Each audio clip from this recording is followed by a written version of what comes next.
before we do that, I just want to call out a certain YouTuber. And the name of the YouTuber's channel is Ride Juander.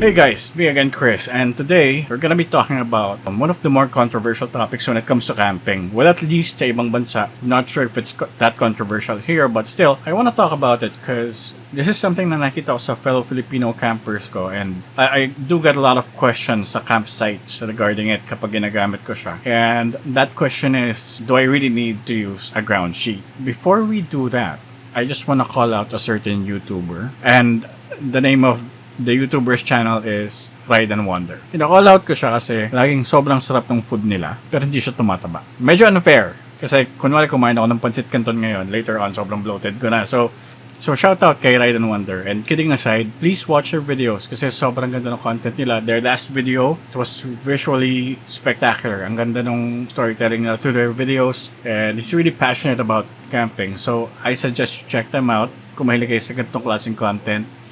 They make great content. They always have good food. Sana all. And support nyo siya kasi he really deserves more subscribers and more support, especially for fellow hobbyists, mga campers din. Please support him kasi ang ganda talaga ng content nila, and he's also showing love to our channel. So I really appreciate that. So thank you for supporting me, and I hope I can send some of my subscribers to you kasi you deserve it. So keep doing what you're doing, man. Good job.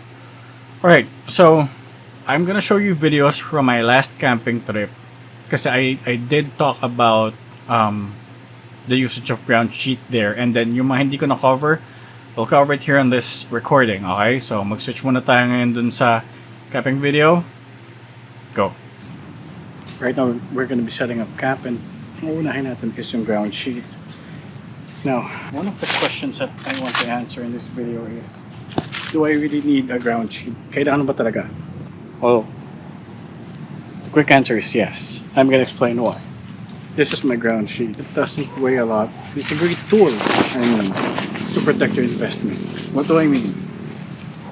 Magkano ang 10? Diba? How much do you pay for an actual decent tent?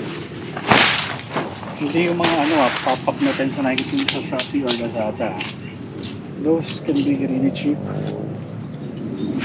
because the quality is cheap. Kaya na kahit anong gamit, it's subject to wear and tear. And every time you use your tent, you're running the risk of ruining it or masira, di ba? Kaya yung pinakailalim, most especially, anything that comes contact to the ground gets beaten up pretty bad.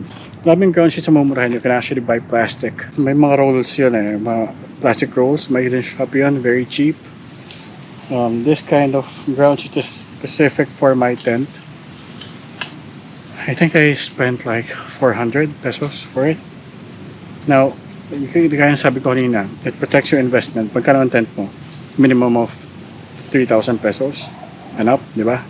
So, by buying something or using something as cheap, as lightweight as a ground sheet, you are protecting that, and mas tatagal yung gamit mo.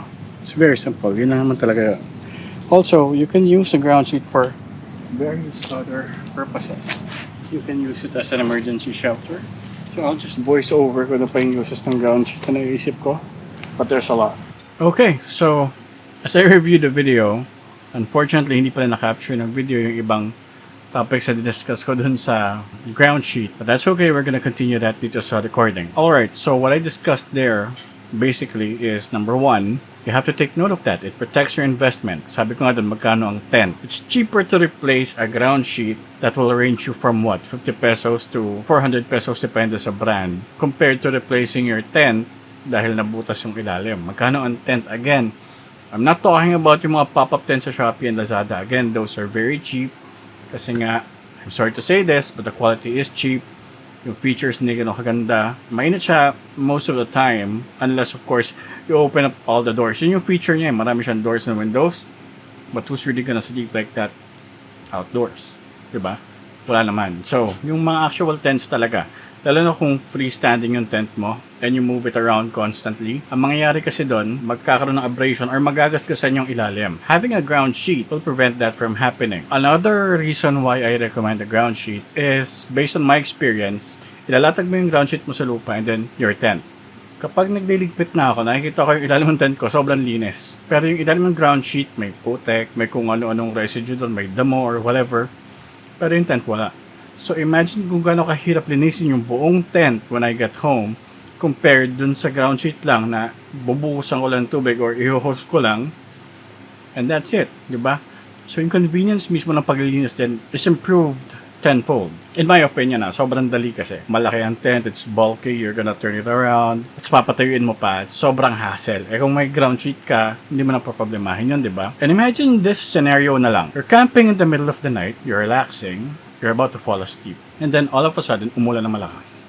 And biglang naramdaman mo na your tent is starting to flood sa loob. Kasi pinapasok na pala ng tubig galing sa ilalim. Your equipment, your stuff inside the tent, yung sleeping mat mo, yung inflatable bed mo, lahat babasa na. It's an awful experience. And you can avoid that if you have a decent ground sheet. Again, may iwasan mong magasgasan yung ilalim. You can never tell Baka mamaya di mo na malayan nagasgasan na pala ng something sharp yung ilalim ng tent mo and mababaha ka na sa loob. And it's the worst case scenario for any camper kasi the only option you have is either pack up and leave or two, just wait it out. Diba? So, these are things that you have to proactively think about. Ano ba mangyari kung ito? You have to always think about the worst case scenario to make sure that you're prepared. So, yun lang yun. It protects your tent greatly from abrasions, gas, or sa kahit ano pang elements. Yung condensation if your tent is directly on the ground and basa yung ground, bukod sa madudumihan yung ilalim ng tent mo ng sobra-sobra, the condensation will build up din sa loob ng tent. And having a ground sheet, again, will prevent that. Or at least minimize it. Kasi yung ground sheet yung mag-absorb ng basa hindi naman yung tent. Okay? So, sobrang daming pros. It doesn't have to weigh a lot. Depende naman yan sa kung anong gusto mong dalhin Diba? There are materials dyan na mabibili mo online. Ang mura lang. Kahit sa Shopee, Lazada, meron May mga plastic rolls nga. Gaya ng sabi ko kanina. Those are cheap. And you can use it if you want. If you want a really good one, I recommend yung painter's plastic. Yung ginagamit ng mga nagpipintura sa ground para hindi mapinturahan yung ground. Use that. It's cheap, it's lightweight. Pero if may budget ka naman, bili ka na ng specific sa tent mo kung meron sila. Kasi mas okay. Mas pasok yung size. Now, number 2, you can use it for other applications. For example, emergency shelter. Kung biglang nagkaroon ng downpour or let's say for example, you leave your tent. It happens, I mean, it happens to the best of us. Happened to me. Okay? For example, naiwan mo yung tent mo. If you have a ground sheet, you can make a simple lean-to shelter or at least protect yourself from the elements sa taas. Unless may awning ka na, that's even better. We're gonna talk about that also kung kailangan nyo ba ng awning on a separate video. But you can use the ground sheet for various other purposes. Yung huling camping ko, umulan ng sobrang lakas dun sa may campsite. And yung ulan, it happened nung nakapag-pack up na ako. And lahat ng gamit ko mababasa talaga. My awning and my ground sheet saved that. Prevented that from happening, I mean. Paano? Pinatong ko yung gamit ko dun sa ground sheet ko and then I folded it in half. Yung pagka-fold ko yung against dun sa saan galing yung current ng water na bumababa. And it protected my stuff. And as an added precaution, pinatong ko na rin yung awning ko or yung canopy ko dun. And walang nabasa sa gamit ko. It's just the awning and the ground sheet na again, sobrang daling linisin compared to cleaning all your stuff. So, it greatly outweighs yung reklamo ng iba na dagdag weight. Come on. Seriously. Di ba mas dagdag weight yung basa lahat ng gamit mo na iuwi mo? Compared to having your wet ground sheet and your wet awning. Diba? Think about it. Just think about it. Yun lang naman yung sa akin. I'm not trying to convince you to carry ground sheets all the time. But what I'm trying to tell you guys, again, based on experience, I'm not an expert, this is based on experience, yung benefits of having ground sheets. So you might want to consider that, especially if you're really into camping. It is something that you absolutely have to think about.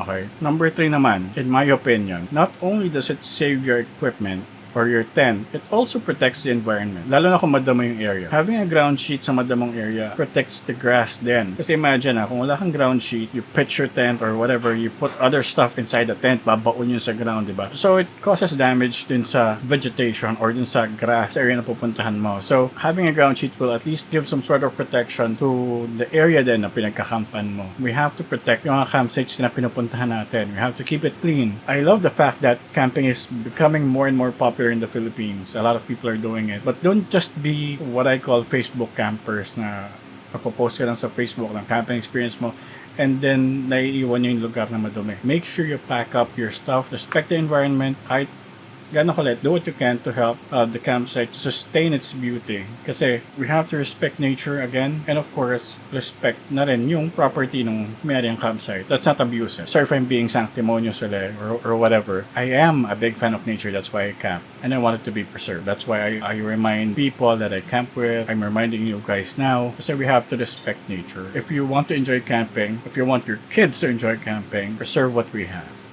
Let them enjoy it. Respetuhin natin and it will respect us back. So, again, let's summarize yung importance ng Groundsheet. Okay, number 1, it protects your investment. Protects your tent or whatever equipment you use na ipapatong mo sa Groundsheet mo. Number 2, you can use it for various other purposes. Like, for example, emergency shelter, gaya ng sabi ko. You can also use it to cover your stuff kapag biglang umulan.